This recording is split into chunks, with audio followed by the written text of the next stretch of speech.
தமிழகத்திற்கு காவிரியில் தண்ணீர் திறந்து விடுமாறு உச்சநீதிமன்றம் உத்தரவிட்டும் கர்நாடகம் பிடிவாதமாக மறுத்து வருகிறது. இந்த பிரச்சனையில் இரு மாநில அரசுகளிடையே சுமூக தீர்வு காண மத்திய அரசு நடவடிக்கை எடுக்க வேண்டும் என்ற உச்சநீதிமன்ற உத்தரவின் அடிப்படையில் மத்திய அரசு ஆலோசனைக் கூட்டத்திற்கு அழைப்பு விடுத்திருந்தது.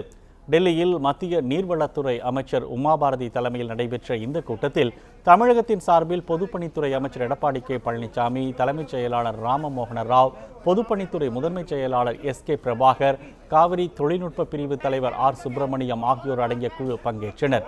இந்த கூட்டத்தில் பங்கேற்ற கர்நாடக முதலமைச்சர் சித்தராமையாவும் தமிழக அமைச்சர் எடப்பாடி பழனிசாமியையும் கூட்டத்திற்கு முன்னதாக மத்திய அமைச்சர் உமா பாரதி கைகுலுக்க செய்தார்.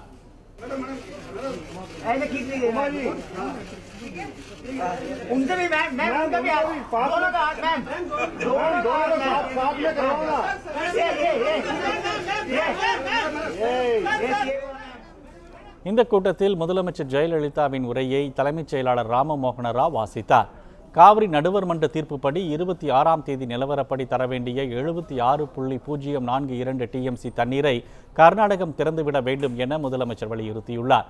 உச்சநீதிமன்ற உத்தரவுப்படி கர்நாடகம் தண்ணீர் திறப்பதை மத்திய அரசு உறுதி செய்ய வேண்டும் என்று முதலமைச்சர் கேட்டுக்கொண்டுள்ளார்.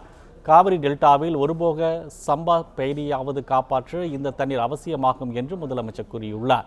கர்நாடகம் தண்ணீர் திறந்துவிட மறுப்பது உச்சநீதிமன்ற ஆணையை அவமதிப்பதோடு அரசியல் சாசனத்தை வேண்டுமென்றே மீறுவதாகவும் என்றும் ஜெயலலிதா குறிப்பிட்டுள்ளார். காவிரியில் தண்ணீர் திறக்கும் போதெல்லாம் கர்நாடகத்தில் உள்ள தமிழர்கள் அச்சுறுத்தப்படுகிறார்கள் என்றும் சமூக விரோத சக்திகள் சட்டம் ஒழுங்கை சீர்குலைக்க அனுமதிக்கப்படுகிறார்கள் என்றும் முதலமைச்சர் ஜெயலலிதா குற்றம் சாட்டியுள்ளார். காவிரி மேலாண்மை வாரியத்தை உடனடியாக அமைக்க வேண்டும் என்றும் ஜெயலலிதா வலியுறுத்தியுள்ளார். இந்த கூட்டத்தில் பங்கேற்று பேசிய கர்நாடக முதலமைச்சர் சித்தராமையா தமிழகத்திற்கு தண்ணீர் திறந்துவிட முடியாது என திட்டவட்டமாக தெரிவித்தார். கர்நாடகாவில் குடிநீர் பிரச்சனை நிலவுவதால் காவிரியில் தமிழகத்திற்கு தண்ணீர் திறக்க முடியாது என்றார். தமிழகத்திற்கு தண்ணீர் திறந்தால் கர்நாடகத்திற்கு குடிநீர் பற்றாக்குறை ஏற்படும் என்றும் அவர் கூறினார்.